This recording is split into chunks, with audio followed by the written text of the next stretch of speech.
Hi, this is Scott Garibay, and today we're going to talk about Dungeons & Dragons 5th Edition, and we're going to talk about a campaign I recently joined, and I want to ask you what you think me and the player character should do. So, I've been playing I play at a local friendly game shop, and I've been dropping in on a campaign that they're running there, and basically, I can't make every game, but I can make a few, and recently the dungeon master is running this game, and she put a really unusual circumstance in front of us, right? And we ended on a cliffhanger, and she posed this question to us, and I wanted to pose the same question to you to see what our player characters should do, right? So for this one, I am playing a human cleric outlander, all right? So what happens is we're traveling. It's a pretty standard. It's actually a custom world, right? It's not Faerun, and basically, but it actually very much adheres to Tolkien plus, right? So it's human, dwarves, elves, plus a few like custom races that the dungeon master put in, and so we come across this Baron Jorph, right? And so Baron Jorph is off in the castle, and we are greeted by Baron Jorph's courtesan. So she's this beautiful woman, and she comes out, and she's described by the dungeon master as such. And she comes out and she says, well met, adventurers. You stopped at our castle to provision. First of all of your provisions, no matter what you decide, all of your provisions are going to be given to you. So I'm going to make a request of you. You could say yes or no because you're freestanding adventurers, but we are going to fully provision you.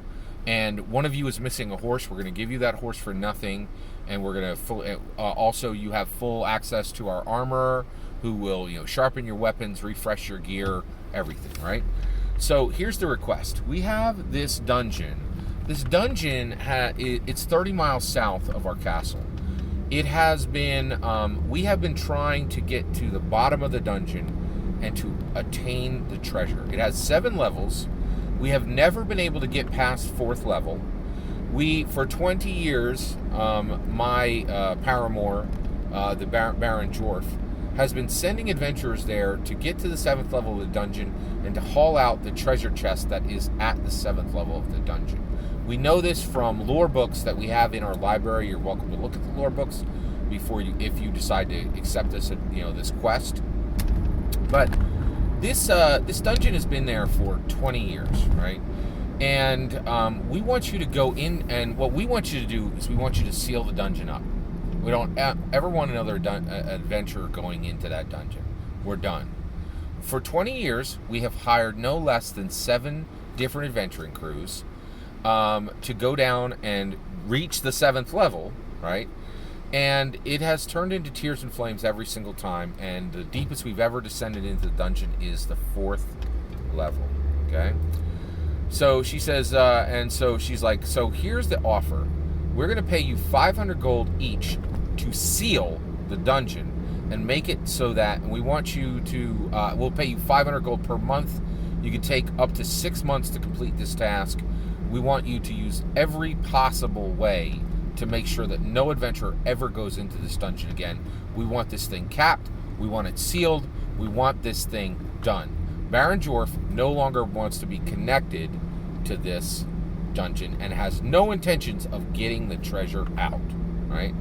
So we're like, well, that sounds good. And then one of our players is like, well, wait a second. We're adventurers. We don't stop, and so he starts whispering to us. And so we say, hey, courtesan, Baron Jorph's courtesan, can we please have a day to decide? So we leave the castle and we go to the local village, right? Well, when we get to the local village, we're just enjoying the inn, and we meet 2 adventurers, and they say, we heard what the courtesan asked. We heard the courtesan asked you to take the deal, right? And they said, we don't want you to take the deal. So one of the adventurers is missing an eye, and the other adventurer is missing a leg, right? And we're like, what happened? And they're like, well, we went down there, right? Each one of us was from a different adventuring crew. All the rest of our adventuring crews died, right? And our work isn't done. We went there for a purpose. We went there for a reason, right? And we want to bring that treasure up. And by Baron Jorph just wiping his hands of the dungeon and saying the treasure's never going to get pulled out, the mission's never going to be accomplished, right? We don't like that, right? We are still capable of going down there and getting that out. And we can rally, we can rally other adventurers to go down there. And we even think that Baron Jorph, after we get through the Holly season, he'll be, more relaxed and he won't be as upset as he is now. And maybe he'll allow us to go down and finish the job, right? And, and then one of the bar servants comes over and she says to these two, listen, you went down there, you did the best you could. Nobody's saying that what you did didn't matter. And they're saying, no, by sealing the dungeon, it does mean what we fought for down in those dungeons is never going to be achieved, right? The other thing is, one of them says, and listen, I have a compatriots that's still down there to this day.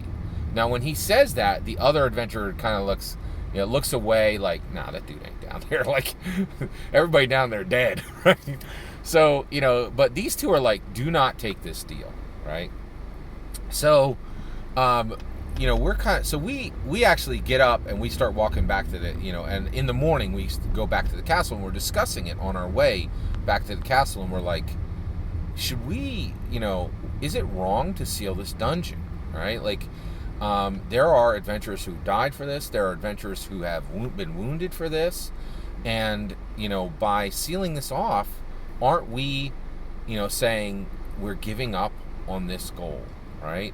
And we as adventurers, if we're good adventurers, if we believe in freedom for adventurers, if we believe in adventurers always having a possibility of doing the right thing, even when it's super, super hard, shouldn't we not seal this up? But then one of our other players is like, hey, this is 500 gold. He says this in character, this is 500 gold per month. Then he says out of character, and the DM ain't gonna just sit around and and have us mortaring bricks and stuff. We're probably gonna get 500 gold per month for for 1d6 months. It's just gonna be gold in our pockets for each and every one of us, right? So and basically, who cares about the sunk costs of those, wounded adventurers? Who cares about the adventurer bones that are down there? Who cares, right? And so we're kind of like, we're heading back, and we really don't know. I don't know, right? Is it wrong to seal up the dungeon and never achieve the goal that Baron Jorph originally set out, right? Or is it right? Like, it's totally, like, there's a point where you've just invested so much and there are 7 dead adventurer crews with just remnants left who are injured, right? And you're like, we're cutting it off there. I don't know. I'm still thinking about what I'm going to decide and tell the dungeon master at my FLGS, and I'm trying to determine if I want to try to persuade, which way I want to try to persuade people. But I'd love to hear your thoughts. What do you think? Do you think we should seal the dungeon, or should the dungeon never be sealed and adventurers should always persist to achieve hard, important things? I'd love to hear your thoughts. Let me know in the comments below. Please consider liking and subscribing, and have a wonderful millennium.